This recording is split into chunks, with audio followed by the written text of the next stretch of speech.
एकदम ज़िंदगी बदल गई रातों रात। खैर बलूचिस्तान गए और फिर बलूचिस्तान में जो कुछ किया वो खैर हमारे बलूचिस्तान के दोस्तों को पता है। बहुत सारे काम जिसका मैंने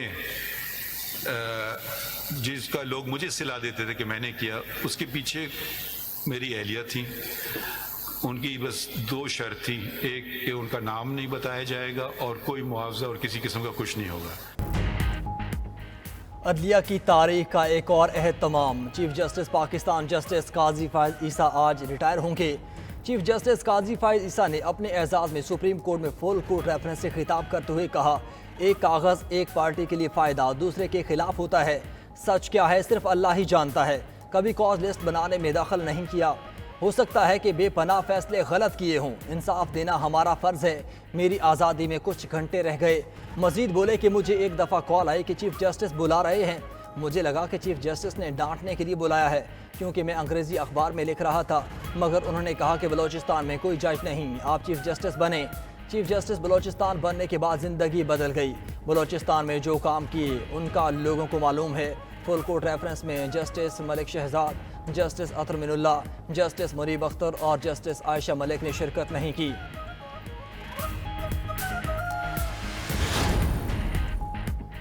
चीफ जस्टिस काजी फायज ईसा के गुस्से के वक्त अल्लाह ही मदद कर सकता है। मैंने चीफ जस्टिस काजी फायज ईसा के गुस्से का कई बार सामना किया और तजुर्बा अच्छा नहीं था।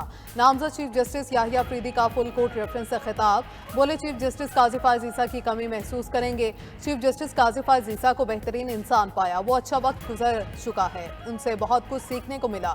चीफ जस्टिस काजी फायज ईसा के साथ कई बार बेंच में इख्तिलाफ किया। उन्होंने हमेशा खुले दिल से मेरा मौक़िफ़ सुना। हम अपना किरदार पूरा अदा करेंगे। फौरी तौर पर दूर दराज इलाकों की ज़िले अदलिया पर तवज्जो देना होगी। पहली तरजीह दूर दराज इलाकों की ज़िले अदलिया होगी।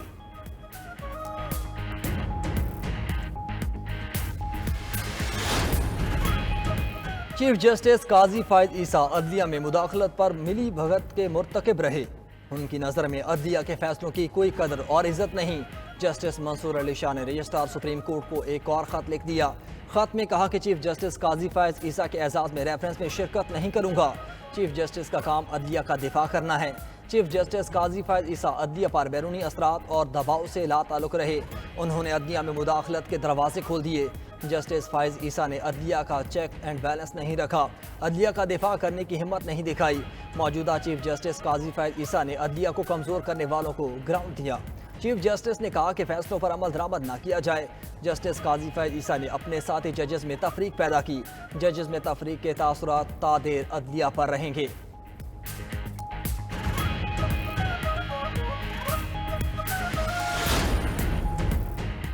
चीफ जस्टिस काजी फायज ईसा आइन और जमहूरियत के लिए गैर मुतसलसल रहे। अटॉर्नी जनरल मंसूर उस्मान अवाम ने फुल कोर्ट रेफरेंस से खिताब करते हुए कहा, चीफ जस्टिस ने कानून नाफिज करने वाले इदारों के किरदार को भी वास्ते किया।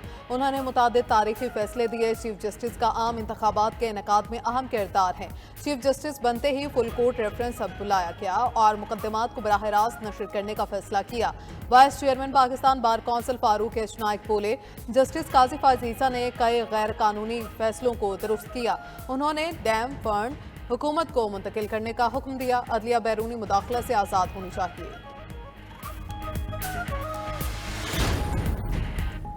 जस्टिस याहिया अफरीदी को हम नहीं समझ सके, इनका लेवल हमसे ऊपर है। चीफ जस्टिस काजी फायज ईसा का अपने एजाज़ में अलविदाई अशैया से खिताब। कहा, एक टॉक शो में देखा कि कहा जा रहा था कि चीफ जस्टिस ये फैसला दे, फलां जज ये फैसला देगा। फुल कोर्ट में सब जजेस मौजूद थे, सबके बारे में अंदाज़ा लगाया जा रहा था। मगर जस्टिस याहिया अफरीदी के बारे में कहा गया कि इनका कुछ नहीं कहा जा सकता कि क्या फैसला देंगे। लोग हमें समझ गए मगर जस्टिस याहिया अफरीदी को कोई नहीं समझ पाया। चीफ जस्टिस काजी फायज ईसा ने इशाइया में ताख़ीर से पहुँचने की वजूहात भी बयान की। कहा कि उनके ताख़ीर से पहुँचने की दो वजूहात हैं। एक वजह जस्टिस नईम अख्तर अफ़गान है। जस्टिस नईम अख्तर अफ़गान ने कहा कि आपके पहले हिजामत होगी फिर आप आइएगा। मैं हिजामत के लिए गया, वहाँ एक बंदा फेशियल करवा रहा था जो कभी ख़त्म ना होने वाला था। इन दो बातों की वजह से ताख़ीर से पहुँचा हूँ।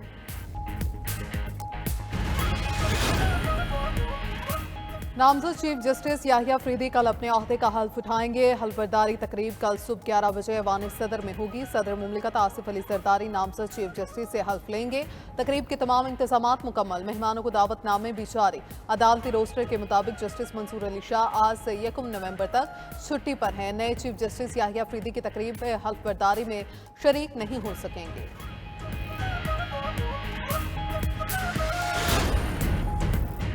वज़ीर ख़ज़ाना मोहम्मद औरंगज़ेब की वाशिंगटन में मुख्तलिफ बैंक्स के वफूद से मुलाकातें। इस्लामी तरक्याती बैंक, मशरक़ी और JP मॉर्गन बैंक की क़यादत के साथ बैठक। इस्लामी तरक्याती बैंक के सदर से मुलाकात में निजी शोबे की अहमियत पर बातचीत। वज़ीर ख़ज़ाना ने मशरक़ बैंक के क़यादत से मुलाकात में तवील शराकतदारी को सराहा। JP मॉर्गन बैंक के नुमाइंदों के साथ भी बैठक। पाकिस्तान की इक़्तिसादी सूरत हाल में बेहतरी का जायज़ा पेश किया गया। आइंदा साल मार्च तक पाकिस्तान के ज़र मुबादला ज़ख़ायर $13 अरब तक पहुँचने का इम्कान। वफाकी वज़ीर ख़ज़ाना मोहम्मद औरंगज़ेब का बरतानवी मीडिया को इंटरव्यू। कहा, ज़र मुबादला के ज़ख़ायर मुस्तहकम रखने के लिए दरामदात पर पाबंदी जैसे सख्त इक़दाम किए। महंगाई की शरह 38% से कम होकर 7% पर आ गई। मौसमियाती ख़तरात से निमटने के लिए IMF से $1 अरब की दरख्वास्त की है।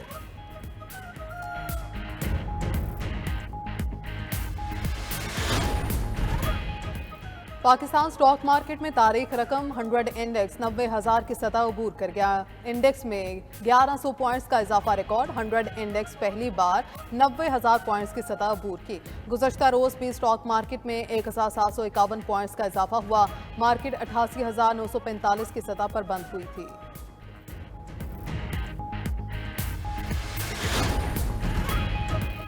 Army chief general Asim Munir मुतशद्दिद इंतहा पसंदों के खिलाफ तवाना आवाज़। अमरीकी सेंट्रल कमांड के जरीदे यूनिपाद का पाकिस्तानी सिपा सालार को शानदार अल्फाज में खराज तहसीन।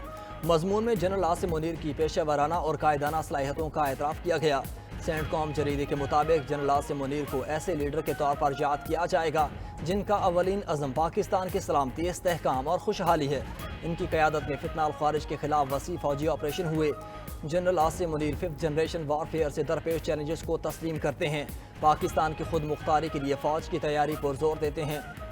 पाक फौज ने ईरान में दहशत गर्दों के ठिकानों को कामयाबी के साथ निशाना बनाया। आर्मी चीफ ने खुसूसी सरमायाकारी सहूलत कौंसिल और ग्रीन पाकिस्तान इनिशिएटिव जैसे इकदाम में तावन किया। इंतखाबात के दौरान नज़्म व नस्क बरकरार रखने में अहम किरदार अदा किया।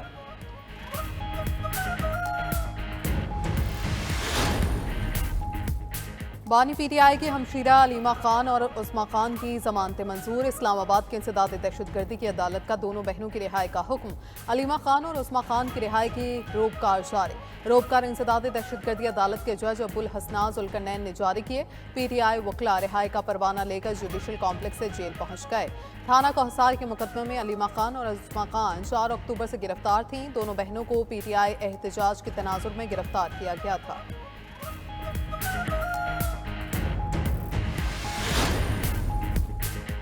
बानी PTI की अहलिया बुशरा बीबी अडयाला जेल से रिहा होने के बाद वज़ीर आला हाउस पेशावर में मौजूद। राय के मुताबिक बानी PTI ने सलमान अकरम राजा के जरिए बुशरा बीबी को लाहौर की बजाय पेशावर जाने का पैगाम भेजा था। KP हाउस की सिक्योरिटी सख्त, पुलिस की भारी नफरी तैनात। बुशरा बीबी का तिबी मुआयना भी शौकत खानम पेशावर में होगा। मुशीर इत्तलात खैबर पख्तूनख्वा हुकूमत बैरिस्टर सैफ की भी बुशरा बीबी की पेशावर पहुँचने की तस्दीक। कहा, वो कुछ वक्त के लिए वज़ीर आला हाउस पेशावर में ही क़याम करेंगी।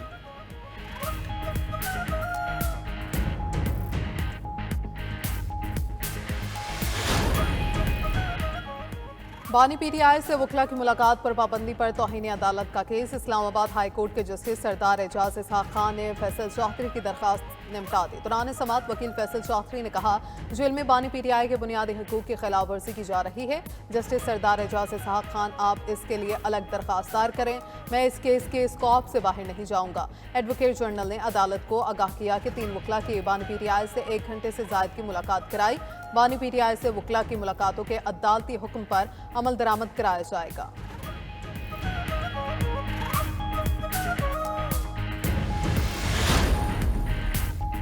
हुकूमत ने पार्लियामान को रबड़ स्टैंप बना दिया। पहली मरतबा अदालत के अंदर नई अदालत कायम की गई। चेयरमैन बैरिस्टर गौहर का आईनी तरमीम में वोट देने वाले अरकान को पार्टी से निकालने का ऐलान। कहा, 4 MNAs और 2 सेनेटर्स को शोकॉज नोटिस जारी कर दिए, जल्द कार्रवाई होगी।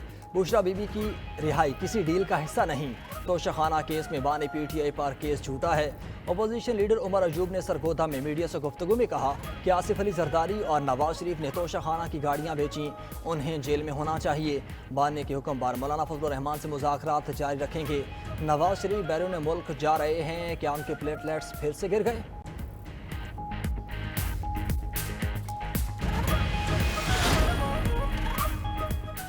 पांच IBPs को बंद करने से मईशत को अरबों रुपए का फायदा होगा। 8 मजीद IBP से मुतल्लिक कौम को खुशखबरी दी जाएगी। वफाकी वज़ीर इत्तलात अता तारड़ कौमी असम्बली में इजहार ख्याल।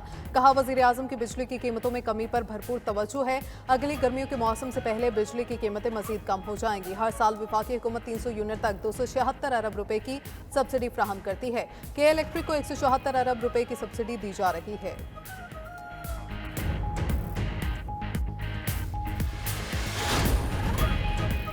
सदर मुस्लिम लीग नून नवाज शरीफ लाहौर से दुबई पहुंच गए। दुबई में क़याम के बाद नवाज शरीफ लंदन रवाना होंगे। 29 अक्टूबर को कायद मुस्लिम लीग नून अमेरिका चले जाएंगे। अमेरिका में 4 रोज़ गुजारने के बाद वापस लंदन पहुंचेंगे। नवाज शरीफ की लंदन में अहम मुलाकातें मुतवक्के।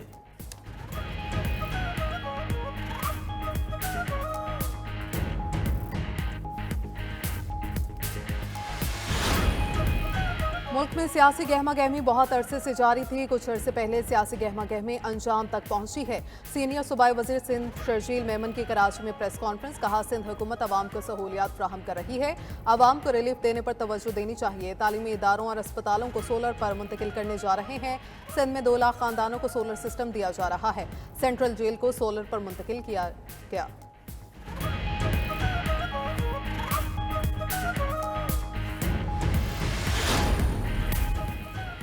इस्लामाबाद हाईकोर्ट में डॉक्टर आफिया सिद्दीकी की सेहत और वतन वापसी से मुताल्लिक केस पर समाअत। एडिशनल अटॉर्नी जनरल ने अदालत को आगाह किया कि हुकूमत आफिया सिद्दीकी केस में वफ्द अमेरिका भेजेगी। वफ्द में साबिक और मौजूदा पार्लियामेंटेरियन, सेनेटर्स और डॉक्टर फौजिया सिद्दीकी शामिल होंगी। वजारत खारजा ने अमेरिका के साथ PTA का प्रपोजल शेयर कर दिया। अदालत ने रिमार्क्स दिए कि वजारत खारजा क्या कर सकता है, PTA से मुतल्लिक जवाब कब तक आ जाएगा। नुमाइंदा वजारत खारजा ने कहा कि मुमकिन है कि जल्द जवाब आ जाए। अदालत ने केस की समाअत अगले हफ्ते तक मुलतवी कर दी। 26वीं आईनी तरमीम के तहत सिंध में 3 आईनी बेंचेस की तश्कील ज़ेर गौर। ज़राए के मुताबिक सिंध असम्बली इजलास में आज करारदाद पेश किए जाने का इम्कान। कराची, सखर और हैदराबाद में आईनी बेंच कायम करने की तजवीज़ सामने आई है। सूबाई हुकूमत की आईनी बेंच और करारदाद पर कानूनी माहिरीन से मुशावरत। सिंध असम्बली में करारदाद की मंजूरी के लिए सादा अक्सरियत दरकार। करारदाद मंजूर करके रजिस्ट्रार सुप्रीम कोर्ट और जुडिशल कमीशन को भेजी जाएगी। सूबाई आईनी बेंचेस के लिए जजेस का इंतखाब जुडिशल कमीशन करेगा।